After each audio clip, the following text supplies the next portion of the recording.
Después de esto vi a 4 ángeles en pie sobre los 4 ángulos de la tierra y tenían los 4 vientos de la tierra para que no soplase viento alguno sobre la tierra, ni sobre el mar, ni sobre ningún árbol. Vi también a otro ángel que subía de donde sale el sol y tenía el sello del Dios vivo y clamó a gran voz a los 4 ángeles a quienes se les había dado el poder de hacer daño a la tierra y al mar, diciendo: no hagan daño a la tierra, ni al mar, ni a los árboles, hasta que hayamos sellado en sus frentes a los siervos de nuestro Dios. Y oí el número de los sellados: 144,000 sellados de todas las tribus de los hijos de Israel. Bríncate al versículo 9. Nombra las 12 tribus y 12,000 de cada tribu. Después, versículo 9 dice: después de esto miré, y he aquí una gran multitud, la cual nadie podía contar, de todas las naciones y tribus y pueblos y lenguas que estaban delante del trono y en la presencia del Cordero, vestidos de ropas blancas, con palmas en las manos, y clamaban a gran voz diciendo: la salvación pertenece a nuestro Dios que está sentado en el trono y al Cordero.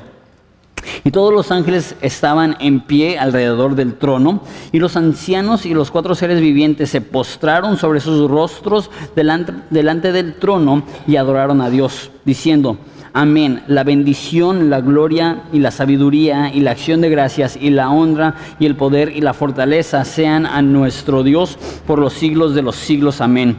Entonces uno de los ancianos habló diciéndome: estos que están vestidos de ropa blanca, ¿quiénes son? ¿Y de dónde han venido?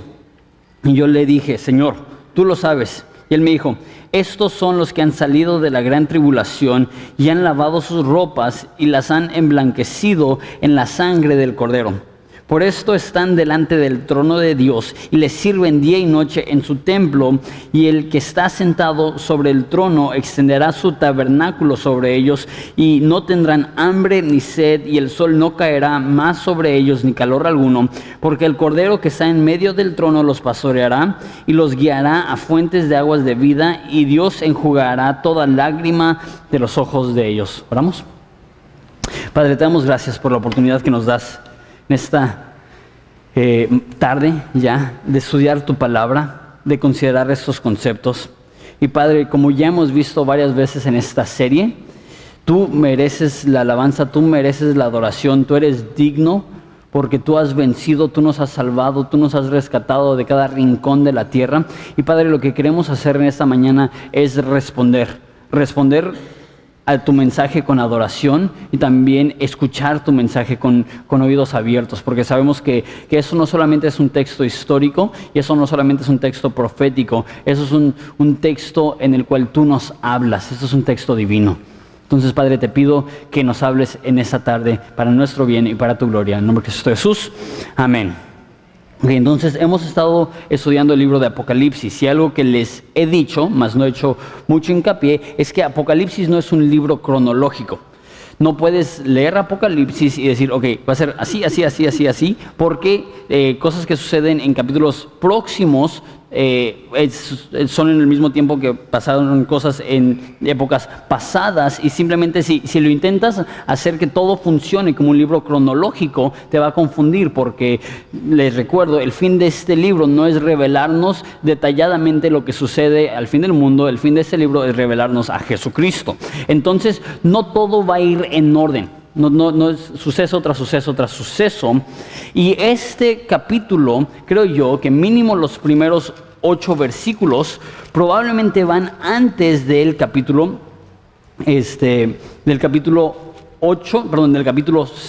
El capítulo 6 es lo que vimos la semana pasada cuando hablamos de los 7 sellos. Les recuerdo más o menos lo que ha pasado. Capítulo 1 es como Dios se le revela a Juan, y después capítulo 2 y 3 es la historia de las iglesias y cómo estaban en ese momento. Después capítulo 4, ¿se acuerdan? Es la visión del trono de Dios, donde están adorando, y después el capítulo 5 se enfoca en un rollo, en un pergamino que está sellado y tiene 7 sellos, y están dialogando en el cielo: ¿quién puede abrir esos 7 sellos? Y después capítulo 6, si recuerdan, se abren todos los sellos, o mínimo los primeros 6 sellos, y cuando se quiebra y se abre cada sello, hay un juicio que se derrama sobre la tierra. Entonces están estos sellos, estos juicios, la Biblia le llama una gran tribulación que se desatan. Y los primeros 4 sellos, vemos que cuando se abren, se ve, la palabra que usa es un ser viviente. De hecho, les enseño, si van conmigo a capítulo 6:2 dice, perdón, 6:1 dice, oí a uno de los 4 seres vivientes decir. Después, versículo 3 dice, y oí al segundo ser viviente que decía. Versículo 5 dice, oí al tercer ser viviente que decía. Y versículo 7 dice, oí al cuarto ser viviente que decía. Entonces, con cada sello que se desata, hay un ser viviente que está hablando. Y cuando habla, salen los 4 jinetes del Apocalipsis. Si no tienes idea de lo que estoy hablando, ve al internet, en YouTube, ahí está la prédica de hace 2 semanas para que terminando eso puedas ver. Lo bueno es que al parecer el capítulo 7 sucede antes del capítulo 6. ¿Por qué? Mira conmigo el capítulo 7. Dice, después de esto vi a los 4 ángeles en pie sobre los 4 ángulos de la tierra, que detenían los 4 vientos de la tierra para que no soplase viento alguno sobre la tierra, ni sobre el mar, ni sobre ningún árbol. Entonces hay esos 4 ángeles y están deteniendo el viento. Y hay varias opiniones de lo que puede ser eso. Okay. Se está parando el viento. Hay personas que creen que esto puede ser una plaga más, porque si detienes el viento, ¿qué es lo que sucede? Hay cambios climáticos, ya el proceso de evaporación cambia, el proceso de lluvia cambia, entonces se detiene el viento. Imagínate si ahorita hace calor, imagínate si nada de viento, estaríamos todos como Mexicali. Entonces hay personas que creen que a lo mejor es un juicio más de Dios, pero mira lo que dice el versículo 2. Dice, y también vi a otro ángel que subía de donde sale el sol y tenía el sello del Dios vivo y clamó a gran voz a los 4 ángeles a quienes se les había dado el poder de hacer daño a la tierra y al mar. Entonces yo creo que estos 4 ángeles está hablando de los primeros 4 sellos, de los 4 jinetes que salen en el capítulo 6, que se les da el poder para hacer destrucción sobre la tierra. Entonces les dice en versículo 3, no hagas daño a la tierra, ni al mar, ni a los árboles, hasta que hayamos sellado en sus frentes a los siervos de nuestro Dios. Entonces, al parecer, antes de que suceden los juicios del capítulo 6, necesitan sellarse en la frente a ciertos siervos de Dios. Entonces, explico algunas cosas. Como dije, hay personas que creen que este viento está hablando de un juicio, que al detenerse el viento va a haber cambios catastróficos y puede ser eso. Hay personas que creen que eso está hablando, detén el viento, está diciendo detén la actividad espiritual, porque en la Biblia muchas veces el viento se utiliza como una metáfora hablando de la espiritualidad, como dice en Juan 3, que los que son guiados por el Espíritu Santo son como el viento. Y dice en Efesios que hay muchos vientos de doctrina, hablando de doctrinas satánicas. Entonces, muchas veces actividad espiritual, ya sea buena o mala, se describe como un viento. Y cuando dice que no sople el viento, está diciendo, antes de que empiece la destrucción, antes de que juzguemos al mundo, antes de que empiece el castigo de la tierra, tenemos que sellar a esas personas. Ahora, también cabe mencionar que es un sello. Lo que es un sello es que, también les expliqué esto un poquito la semana antepasada cuando hablamos de los sellos en el pergamino, pero los sellos eran algo que cada persona tenía en su anillo. Entonces tenías en tu anillo un sello y tenía normalmente tus iniciales, y lo que hacías es que si algo era tuyo, tomabas cera, lo derretías en un documento y ponías tu sello y ya la gente sabía quién era el dueño de eso. Si ibas a mandar un paquete o correspondencia o lo que sea, lo que hacías es que ponías la cera y ponías tu sello y ya sabían quién era el dueño. Y también con cartas y lo que sea, con los pergaminos donde se unían, le ponían la cera ahí como un sello de garantía. No sé si alguna vez has tenido una tele o una computadora que tiene una calcomanía que dice que la garantía es nula si el sello está roto. ¿Por qué? Porque demuestra que se ha abierto la computadora. Igual, si el sello venía roto, tú sabes que alguien ha abierto tu carta y no eres el primero en verlo. Entonces el sello muestra las dos cosas. Muestra pertenencia, o sea, el poner el sello es suyo, y muestra también protección. Está garantizando que va a llegar sin ningún problema a su destino. Ok, entonces, ¿quiénes son los sellados? Dice en versículo 7 que los sellados son 144,000 de las tribus de Israel. Mucho se ha escrito acerca de esto, como muchas de las cosas que hemos hablado, pero es interesante porque hay personas que creen que eso está hablando de la iglesia, que van a haber 144,000 en la gran tribulación, que van a ser sellados y protegidos. Pero el problema es que si has leído Apocalipsis, tú sabes que muchos cristianos van a morir en la gran tribulación, que no son protegidos, que les van a degollar y les van a matar y les van a perseguir. Es lo que vimos hace 2 semanas, que decían, ¿hasta cuándo no vengarás nuestra sangre? Y después pregunta y ya sabe que esos son los que han sido muertos durante la gran tribulación. Entonces, ese sello de protección no es para la iglesia, no es para los cristianos. Entonces, hay personas, y ese es el problema con Apocalipsis. Cuando tomas Apocalipsis y empiezas a adivinar, es cuando creas una secta o creas otra religión o creas una falsa doctrina. ¿Por qué? Muchos de ustedes saben que los testigos de Jehová creen que ellos son los 144,000, que ellos son los sellados, que solamente van a haber 144,000 personas que se salven, que van al cielo, son los 144,000 sellados por Dios. Tuvieron un problema con eso cuando ya hubieron más de 144,000 testigos de Jehová. Tuvieron que cambiarlo. Ya no son solamente los salvos, ahora son los elite. Entonces, puede ser testigo de Jehová, ir al cielo, pero hay una mejor salvación para aquellos que son parte de los 144,000. Y el problema es que no necesitamos adivinar, no necesitamos especular, no necesitamos sacar nuestros rollos. Dice ahí claramente en versículo 4, ¿quiénes son? Dice 144,000 sellados de todas las tribus de los hijos de Israel. Estos son israelitas, esos son judíos, esos son parte del pueblo de Dios, que en los últimos días Dios los va a sellar y va a decir una vez más, estos son míos, y les va a proteger a través de esa destrucción que se va a desatar. ¿Cómo sabemos eso?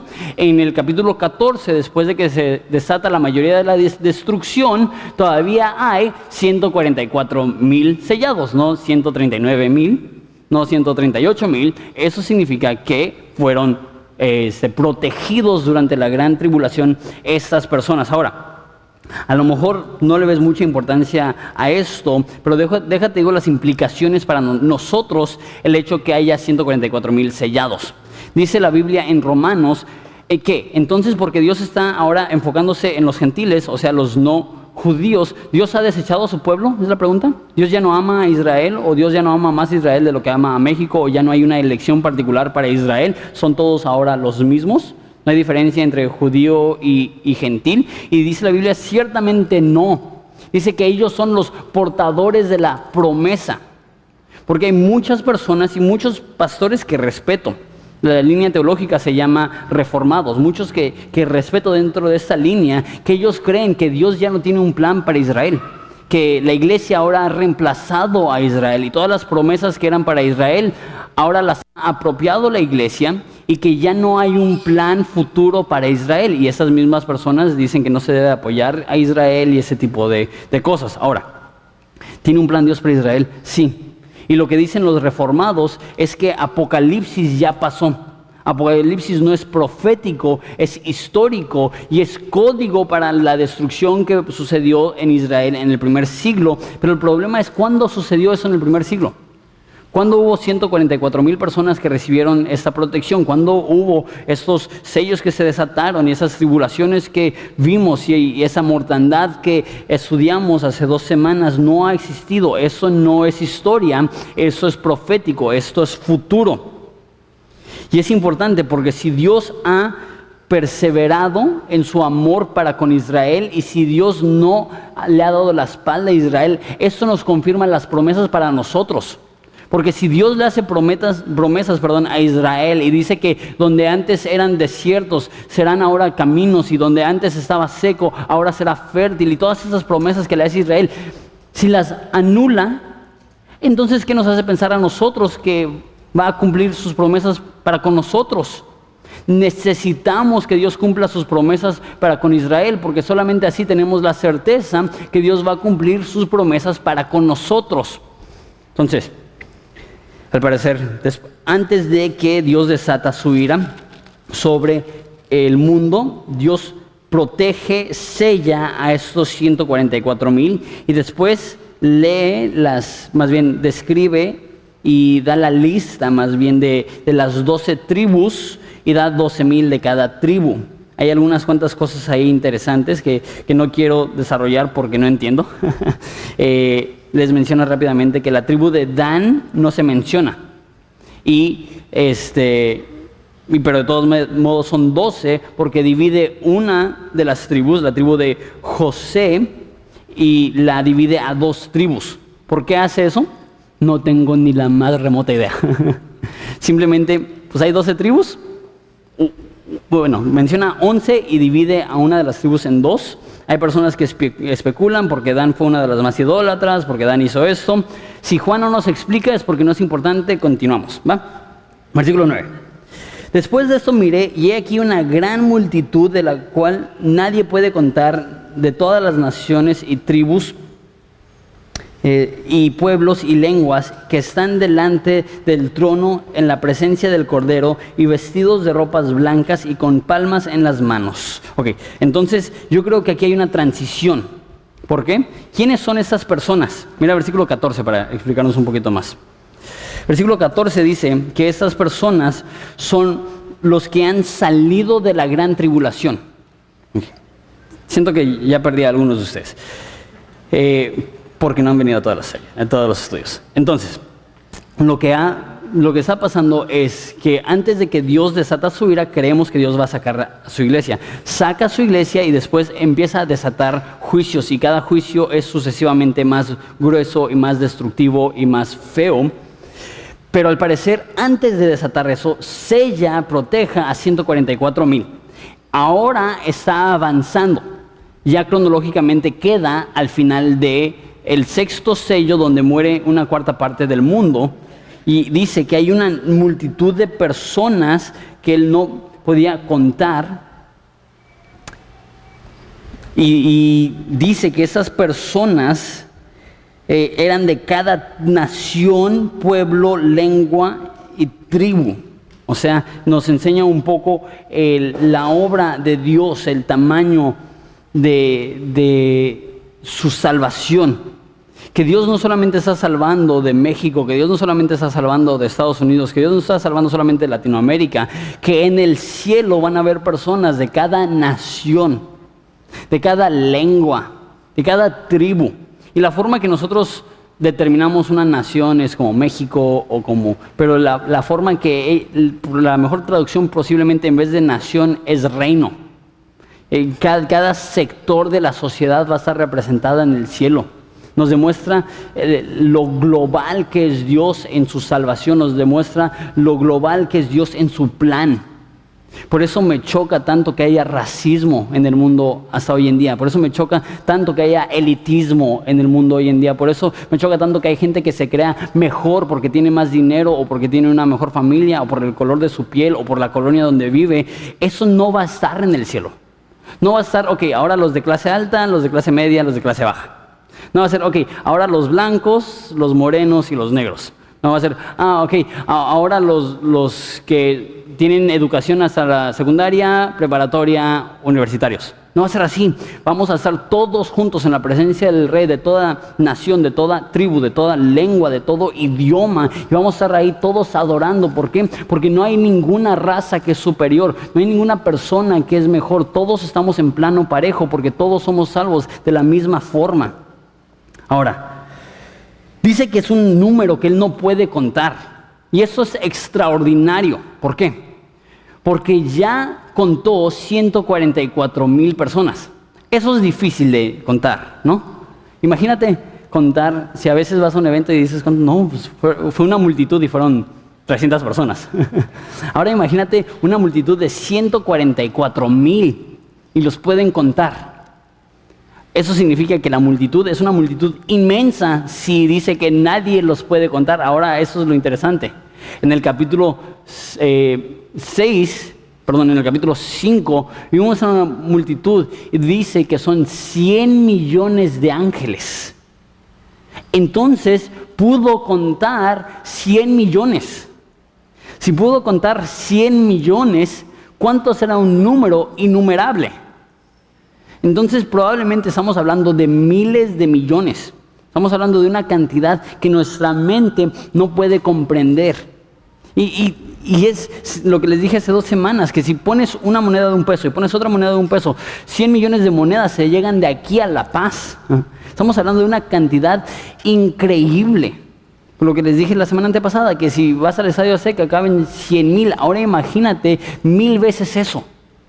Todos reunidos, y esos son los puros ángeles. A lo mejor estamos hablando de miles de millones de cristianos en el cielo. Estamos hablando de una cantidad sorprendente. ¿Qué es lo que hacen todos? Dice, y clamaban a gran voz diciendo, la salvación pertenece a nuestro Dios que está sentado en el trono y al Cordero. ¿Qué están haciendo? Están adorando. Qué interesante. Vamos en el capítulo 7, ya llevamos como 4 meses estudiando Apocalipsis. Y la mayoría de personas ven Apocalipsis y dicen, quiero ver sangre. Y en vez de ver sangre, aunque sí hay, ¿qué es lo que ven? Adoración. Las páginas del libro de Apocalipsis no están enfocadas en la destrucción, están enfocadas en la adoración. No están enfocadas en el juicio, están enfocadas en el trono. La palabra que más se repite en todo el libro es sangre. No, es el trono. Porque en la revelación de Jesucristo, lo más importante y lo más esencial es recordarnos que es Jesucristo que está en el trono. Es recordarnos que Él es el que está reinando, que Él es el que está gobernando. Ahora, recuerden, están viendo el trono. Ya lo que estamos viendo en todo el libro es que la revelación que tenemos de Jesucristo y la adoración que tenemos por Jesucristo van de la mano. Y adoración no estoy hablando meramente las canciones que cantamos, no estoy hablando meramente 1 o 2 horas en la iglesia, estoy hablando de nuestra devoción a Dios. Eso es adoración. Adoración es la manera que vivimos. La manera que vivimos por Dios es determinada por lo que sabemos de Dios. Cuanto más conocemos a Jesús, más nos enamoramos. Y cuanto más nos enamoramos, más lo obedecemos y más le servimos y más le adoramos. Porque hay ese concepto tan equivocado, que si quieres adorar, que si quieres ser fiel, que si quieres ser puro, que si quieres ser santo, necesitas echarles muchas ganas. Necesitas tener un desempeño espiritual. Eso no es lo que estamos viendo en Apocalipsis. Es lo que vemos. Personas ven a Jesucristo. Dicen, Él es digno. ¿Por qué? Porque Él nos salvó. Porque Él compró de cada pueblo, de cada lengua, de cada nación. ¿Quieres tener mayor devoción? En vez de enfocarte en tu desempeño, deja de enfocarte en ti y enfócate en Jesús. La gran mayoría de personas viven una vida espiritual frustrada porque quieren ellos ser la solución y la respuesta para sus problemas. No es así. No vas a madurar enfocándote en ti mismo. Vas a madurar cuando veas la revelación de Jesucristo. Por eso es tan importante libros como Apocalipsis, por eso es tan importante estudiar la Biblia. ¿Por qué? Porque nos dan un buen norte y ese norte es, no se trata de mí, dice que todos clamaban a gran voz, la salvación pertenece a nuestro Dios. Muchas personas nos preguntan, oye, ¿y por qué en Horizonte parece que cantan canciones un poco distintas a otras iglesias? Pues independientemente de que queremos usar canciones que son modernas y que pueden alcanzar a la juventud, independientemente de eso, porque la adoración no se trata de eso, la adoración es para Jesús, queremos encontrar canciones que se enfocan en eso, en la salvación, en la cruz, en Jesús. ¿Por qué? Porque si ves la adoración celeste, ¿en qué se enfoca? En Jesús, la salvación, la cruz, su sacrificio. Y si eso es lo que haremos por millones de años, necesitamos empezar ahorita a tener adoración que se enfoca en la cruz. Dice también que todos los ángeles que estaban en pie alrededor del trono y los ancianos y los 4 seres vivientes se postraron sobre sus rostros delante del trono y adoraron a Dios. Ahora son todos. Y una vez más, me es imposible describir esta escena. Pero quiero que lo pienses. Estamos hablando de un número que no podemos comprender. Estamos hablando de un número que escapa nuestra capacidad de imaginación. Pero intenta pensar, más ángeles y seres vivos que los que hay en la playa, en la arena del mar. Que una cantidad de miles de millones y todos ante el trono. y todos con un canto, y todos con una pasión, y todos con un deseo, y todos postrados, y todos reconocen la grandeza de Jesucristo. Y dicen, versículo 12, amén, la bendición y la gloria y la sabiduría y la acción de gracias y la honra y el poder y la fortaleza sean a nuestro Dios por los siglos de los siglos. O sea, no lo superan. O sea que están ahí y lo único que pueden decir, de lo único que pueden hablar es de la grandeza de Jesucristo. Por esto sé y estoy convencido que el problema más grande en la iglesia hoy en día es que nos falta ver cómo es Jesús. Nos llamamos cristianos y sabemos tan poco de Cristo. Nos llamamos seguidores de Jesús y pasamos tan poco tiempo hablando de Jesús. Y no quiero exaltar a Horizonte, porque Horizonte es una iglesia con problemas como cualquier otra iglesia. Y Horizonte no es una iglesia perfecta. Pero ¿sabes qué? Me frustra y me entristece cuando voy a muchas de las iglesias más grandes de México y voy a sus perfiles de Facebook y voy a sus páginas de internet y veo sus predicaciones y se enfocan casi meramente en la autosuperación, se enfocan casi meramente en cómo sacar tu familia adelante y casi ni siquiera mencionan a Jesús. Digo, con razón, es una lucha constante en contra de la apatía. ¿Por qué? Porque nos falta ver a Jesús, nos falta enamorarnos de Jesús, porque gente que realmente ha visto a Jesús no puede decir otra cosa más que Él es digno de recibir alabanza y honor y acción de gracias y poder por los siglos de los siglos. ¿Por qué? Porque Él ha vencido, porque Él es digno, porque Él nos ha salvado. Cuanto más veamos a Jesús, más vamos a adorar. Cuanto menos veamos a Jesús, más nos vamos a enfocar en nuestros propios rollos y no vamos a poder ver realmente quién es Él, cómo es Él o por qué hace lo que hace. Ok, entonces, ¿ya tienen en su imaginación esto? Les reitero, está imposible. Pero imagínate, miles de millones y ángeles y seres vivientes y tronos y ancianos y coronas y truenos y voces y humo y todo lo que hemos visto hasta ahorita en Apocalipsis. Y llega uno de los ancianos a Juan y le dice, versículo 13. Entonces uno de los ancianos habló diciéndome, estos que están vestidos de ropas blancas, ¿quiénes son y de dónde han venido? Y yo le dije, Señor, tú lo sabes. Y él me dijo, esos son los que han salido de la gran tribulación y han lavado sus ropas y las han emblanquecido en la sangre del Cordero. Interesante. Está Juan y está viendo eso. Y llega un ángel y le dice, ¿quiénes son? Perdón, llega un anciano y le dice, ¿quiénes son? Y Juan así como que, no, pues tú dime. Tú eres el que llevas tiempo aquí, yo voy llegando. Dime quiénes son.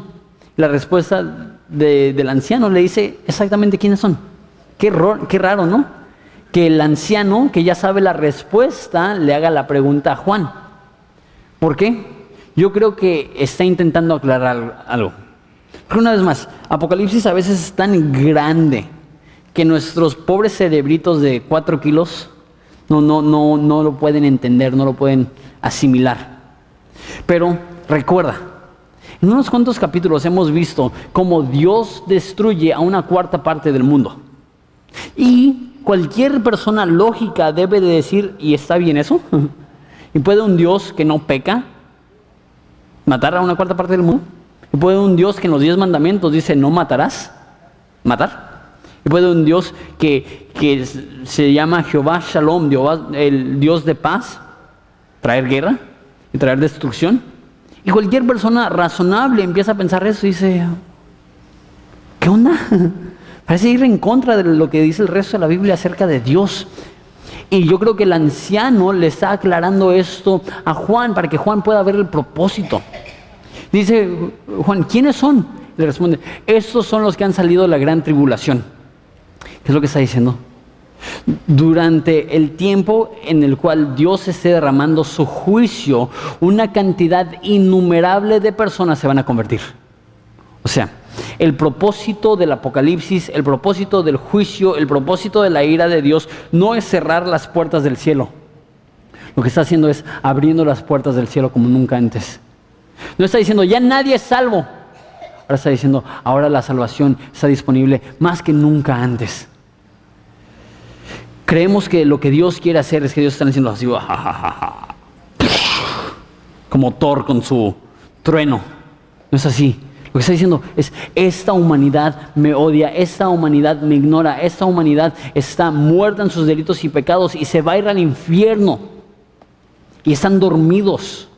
¿Qué es lo que hace? Manda al infierno a la tierra para que la humanidad tenga una probadita y así se pueda arrepentir. Y ahorita está alcanzando a la humanidad a través de la paciencia y a través del amor y a través de la gracia y a través de la misericordia, pero llegará el momento donde alcanzará al mundo a través del terror, a través del juicio, a través de la destrucción. Pero veremos que va a funcionar. Veremos que Dios va a salvar a más personas en ese entonces que en cualquier otro momento de la historia. Entonces, otra cosa que quiero notar del versículo 14 que me gusta. Eso también va en contra de la lógica. Dice, estos son los que han limpiado sus ropas, dice, han lavado sus ropas y las han emblanquecido en la sangre del Cordero. Entonces todos están vestidos de blanco y están delante del trono. Y el anciano le dice a Juan, estos son aquellos que se han limpiado con la sangre del Cordero. Y eso no tiene lógica. ¿Por qué? ¿Alguna vez has lavado una muda de ropa blanca y de repente te das cuenta que una camiseta roja o algo rojo se te quedó en la muda de ropa y de repente te estás sacando todo y todo rosa? Tus calcetines rosas, tus playeras rosas. ¿Por qué? Por una playera roja que se te fue, un calzón, y ahora todo se quedó arruinado, ¿sí? Ahora imagínate lavar algo en sangre. ¿Cuál va a ser el resultado? ¿Que quede blanco, blanco, blanco? No, va a quedar rojo. Pero no en el orden de Dios, no en el reino de Dios. En el reino de Dios dice la Biblia que vayamos a Dios para que seamos lavados blancos como la lana, blancos como la nieve. Que Dios usa su sangre y de alguna forma su sangre carmesí nos hace blancos. Escúchame bien, no hay nada que te pueda limpiar. Ese es el Evangelio. Esas son las buenas noticias.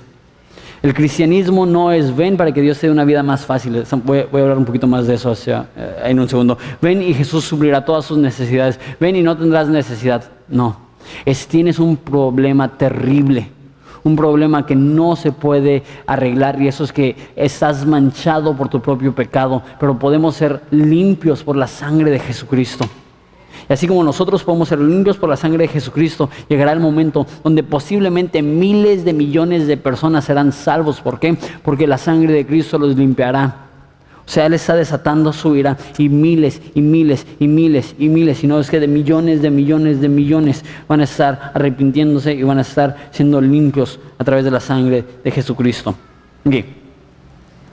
Entonces nos describe una vez más la imagen en el cielo, nos describe una vez más la imagen del trono y después nos habla de cómo es la vida en el cielo y de cómo será la vida eterna. Eso también es muy interesante.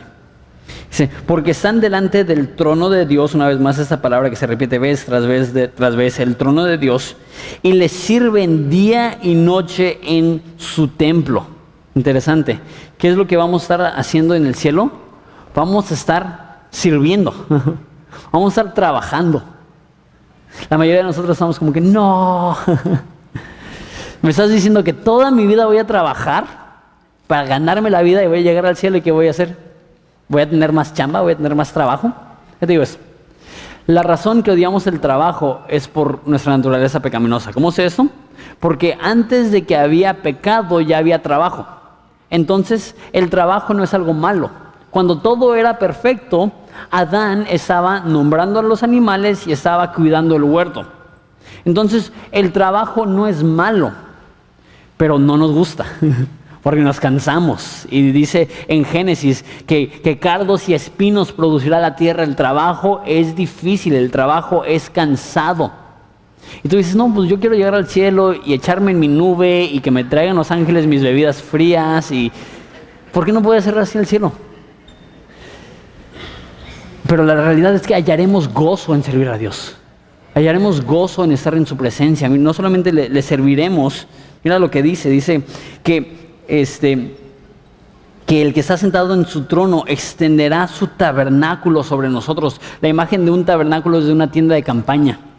Lo que está diciendo es que, como no sé si has visto a lo mejor una carpa grande, agarra y lo extiende y lo pone arriba de nosotros. Es la idea de lo que dice el salmista, que el que mora bajo la sombra del Altísimo, que Él está en su trono y Él extenderá su morada, Él extenderá su templo, Él extenderá su presencia y lo pondrá encima de nosotros. Hasta ahí llegará su presencia, estaremos en su tabernáculo, en su trono. El tabernáculo en el Antiguo Testamento siempre representa la presencia de Dios. Y ahora eso está padrísimo también. Y ya no tendrán hambre ni sed, y el sol no caerá más sobre ellos ni calor alguno. ¿Cuántos dicen amén a eso? No más calor. Ok, unas cuantas cosas aquí. Dice que todos los que están en el cielo dicen, ya no tendrán hambre. ¿Implicando qué? Y eso va a sacudir la teología de unos cuantos de ustedes. Ya no tendrán hambre en el cielo. ¿Qué significa eso? Que en la tierra tuvieron hambre. Hay muchas personas que creen que Dios está obligado mínimo a alimentarnos. ¿Sí?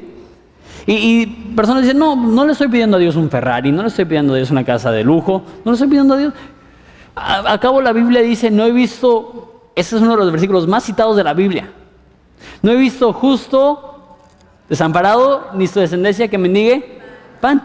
Todos lo citan. ¿Y qué es lo que dicen? Dios no va a dejar que un hijo de él sufra hambre.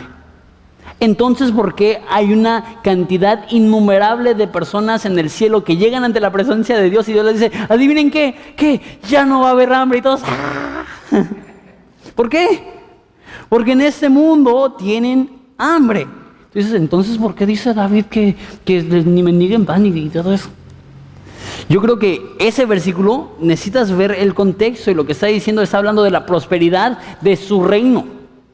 Está diciendo, mi reino es tan próspero ahorita que todos tienen que comer, que nadie está mendigando, que nadie está en las calles. No es una promesa que Dios te va a dar todo. Al contrario, en el Nuevo Testamento dice que sufriremos hambre, peligro, espada, desnudez. Y de repente nos cae el 20 porque siempre escuchaba eso. Pues la Biblia dice que no he visto justo desamparado ni su descendencia que mendigue pan, y yo me quedé. ¿Y los que están en Irak ahorita? ¿Y los cristianos en África que no tienen fe?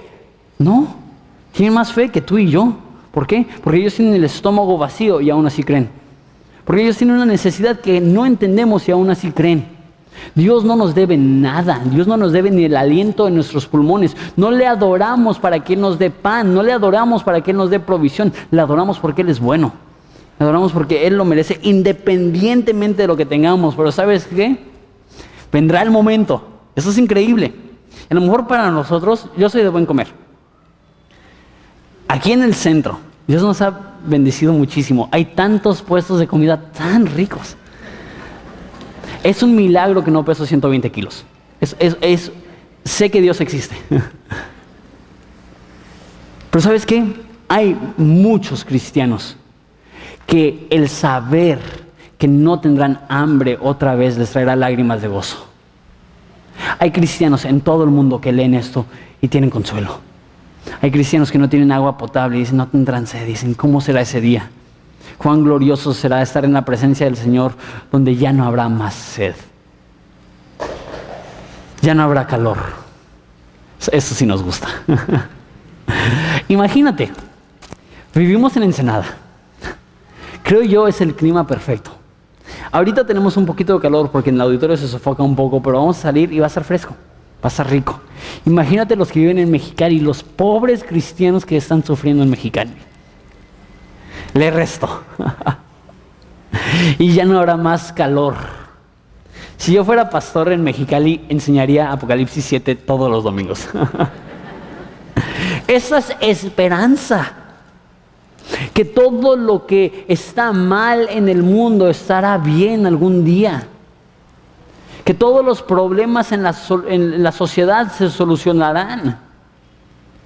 Que ya nunca habrá una mamá que le tendrá que decir a sus hijos, ¿sabes qué? Ya sé que tienes hambre, pero intenta dormirte de todos modos. El reino de Dios será perfecto. El reino de Dios será grato. Y muchas veces ni siquiera notamos estas cosas.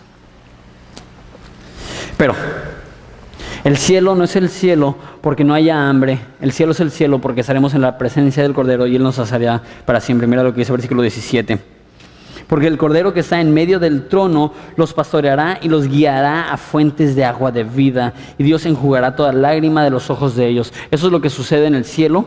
Eso se reitera a finales del libro. Es esa frase que Dios limpiará, secará, enjugará. Es la palabra que dice que es. Antes leía enjuagar y decía que es eso.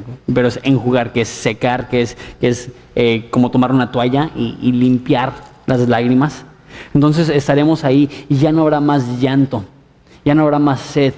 Pero no solamente no habrá más sed, dice que Él nos guiará a fuentes de agua de vida. Que siempre estaremos saciados, que siempre estaremos satisfechos, porque esa es la realidad. El cielo no es el cielo porque es un lugar bonito. El cielo no es el cielo porque no tendremos hambre. Hay muchas personas en Ensenada que no sufren hambre. Hay muchas personas en Ensenada que tienen aire acondicionado y no sufren calor. Y ven esto y dicen, no, pues el cielo no me ofrece mucho. El cielo no es el cielo porque es un lugar agradable. El cielo es el cielo porque Él nos pastoreará. Y yo como pastor, que entiendo la carga que Dios me ha dado. Que la Biblia dice que los pastores velamos por las almas. Que creo que un día los pastores, cada pastor va a rendir cuentas por cómo llevó la iglesia, porque la iglesia es la novia de Jesucristo y la presión que tiene cada pastor por querer amar y servir a la iglesia de Cristo, a la novia de Cristo de una manera adecuada. Y tantas fallas que tenemos, tantas veces que nos equivocamos y nos cala y nos duele y nos encantaría ser el pastor perfecto, pero ¿sabes qué? Vendrá el día donde tendremos el pastor perfecto, y el pastor perfecto no se llama Jonathan Domingo, y el pastor perfecto no se llama Juan Domingo. El pastor perfecto se llama el Cordero que fue inmolado, y Él mismo será nuestro pastor y Él mismo nos cuidará. Es una imagen bien tierna de un pastor que cuida a sus ovejas, de un pastor que ve las necesidades de las ovejas y las atiende. Eso es lo que Dios hará con nosotros por el resto de la eternidad. Dice que siempre que se enseña la Biblia es difícil porque palabras no alcanzan para describir lo que sucederá en el cielo. Palabras no alcanzan para describir la gloria que nos espera. Palabras no alcanzan para describir el honor que será estar en su presencia por los siglos de los siglos. Y ahí es donde entra la fe. Ahí es donde entra la fe, porque ojo no vio ni oído oyó lo que Dios tiene preparado para aquellos que les ama. ¿Les parece si nos ponemos de pie y lloramos?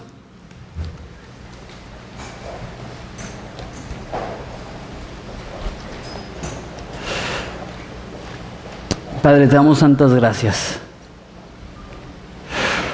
porque este es tu plan. Esa es la dirección en la cual está el mundo ahorita. Que se acerca una destrucción terrible.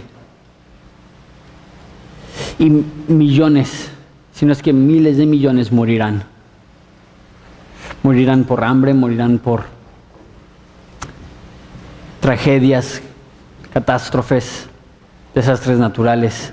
Pero todo eso será tu ira. Y llegará un momento donde ricos y pobres se esconderán en las peñas y en las cuevas y le dirán a los montes, caigan sobre nosotros y escondernos de la ira de Dios.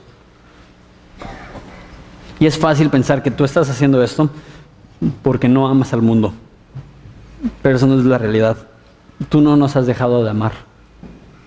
Y esa es tu última opción, ese es tu último recurso, que sacudirás al mundo con pestilencias y con plagas y con pruebas y con gran tribulación, no con el fin de destruir, aunque sí destruirás, pero con el fin de salvar. Te damos gracias que tú no has desechado a tu pueblo Israel, que tú les sigues amando con un amor particular, que siguen siendo tu pueblo escogido. Y aunque ahorita ellos te han dado la espalda, no te reconocen como su Mesías, tú no les has dado la espalda a ellos. Y Padre, no podemos apoyar ciegamente a ninguna nación en sus decisiones políticas, pero sí nos llamas a apoyar ciegamente a Israel por ser pueblo tuyo. No que aprobamos todo lo que hacen, pero reconocemos que tú tienes un amor incondicional por ellos. Un amor aún distinto, particular, un amor que nosotros no conocemos. Padre, te damos gracias que esto demuestra tu plan.